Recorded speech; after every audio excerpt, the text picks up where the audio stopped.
नमस्कार दोस्तों, स्वागत है आप सभी का हमारे channel education online by Verma group पे।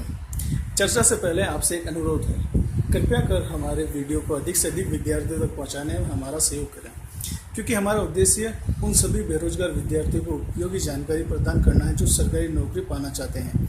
हम एक बेरोजगार विद्यार्थी की स्थिति और उसके लिए सरकारी नौकरी का महत्व दोनों समझते हैं। धन्यवाद। तो आज हम चर्चा करेंगे टाइपिंग टेस्ट के अंकों की गणना कैसे की जाती है। जैसा कि हाईकोर्ट ने अपने फॉर्मूले में बताया है, फॉर्मूला है 20 डिवाइडेड बाई 8000 मल्टीप्लाई बाई की डिप्रेशन पर आवर, यानी कि जितनी आपकी कीज दबाएंगे 1 घंटे के अंदर, उन्हीं के आधार पर आपके अंकों की गणना की जाएगी। अभी जो 8000 कीज मिनिमम रिक्वायर्ड बताइए, ये है एक्यूरेट कीज, मतलब कि आपकी नेट स्पीड। अब जैसे कि आप एकदम एक्यूरेट 8000 कीज दबाते हैं तो आपको अंक मिलते हैं 20 अंक, जो कि है 40% ऑफ 50, मतलब 50 अंकों का ये 40% है। अब जब 40% है 8000 कीज पे, तो अपने को 20000 कीज पर आवर दबाने पर ही 50 में से 50 अंक प्राप्त होंगे, यानी मैक्सिमम रिक्वायर्ड कीज डिप्रेशन पर आ रहा है 20000। अब इनके लिए अपने को मिनिमम और मैक्सिमम स्पीड क्या रिक्वायर्ड है। अगर हमें 8000 की स्पीड अगर अचीव करनी है तो इसको पहले वर्ड में बदल लीजिए। मतलब वर्ड में बदलने के लिए 8000 कीज को हम वहाँ से डिवाइड करेंगे, उसके बाद हमें मिलती है 1600 वर्ड्स।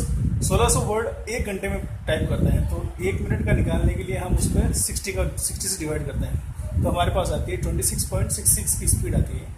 अब यही बात हम इस पे रखते हैं कि हमें 20000 कीज अगर हम दबाना चाहते हैं तो हमारी स्पीड जो एक्यूरेट होनी चाहिए वो कितनी होनी चाहिए, 66.66 की। एक्यूरेट स्पीड मैं बार बार इसलिए कह रहा हूँ क्योंकि आपके जो अंकों की गणना की जाएगी वो की जाएगी नेट स्पीड के माध्यम से। मतलब नेट स्पीड जो होती है वो मैं आपको बता देता हूँ कैसे होती है। जैसे हम 1 घंटे में कुल मिला के चलो 10 मिनट कर देखते हैं। 10 मिनट में अगर आप वर्ड्स टाइप कर रहे हैं 400 वर्ड्स, बट उसमें से आप 40 वर्ड जो है वो गलत टाइप कर रहे हैं, मतलब आपके एक्यूरेट वर्ड कितने हैं 360।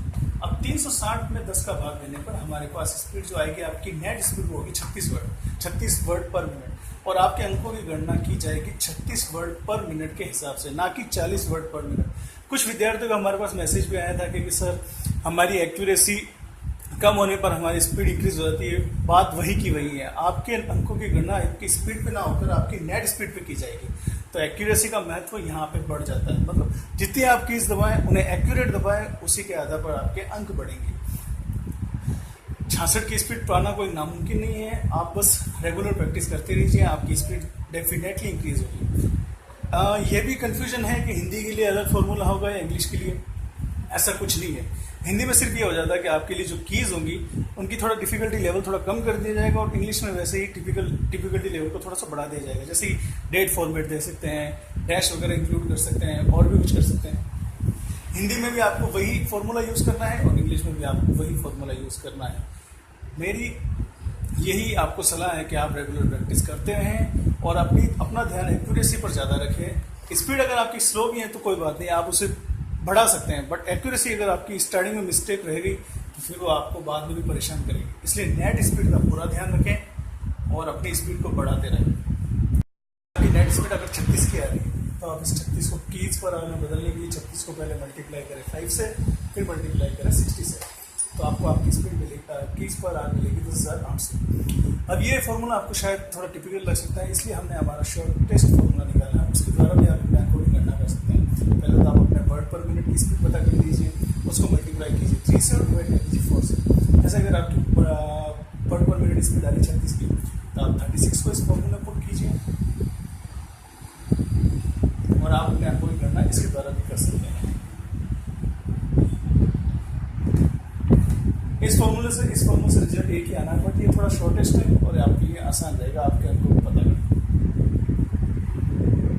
चैनल सब्सक्राइब करना ना भूलें, क्योंकि अब हम अपनी अगली सीरीज स्टार्ट करेंगे जो कि रिलेटेड होगी राजस्थान कांस्टेबल और राजस्थान परिवहन विभाग में होने वाली भर्तियों के बारे में। उन पर भी हम आपको जो इन्फॉर्मेशन आपको रिक्वायर्ड होगी वही प्रदान करने की पूरी कोशिश करेंगे। उम्मीद है आपको हमारे दी हुई ये जानकारी पसंद आई होगी। एफिशिएंसी के बारे में हम नंबर की कैलकुलेशन इसलिए नहीं बता पा रहे क्योंकि हमारे पास पूर्णतः अभी इन्फॉर्मेशन नहीं है। जब एफिशिएंसी के अंकों की गणना कैसे की जाती है उसके बारे में इन्फॉर्मेशन होगी तो हम आपसे जरूर साझा करेंगे। धन्यवाद।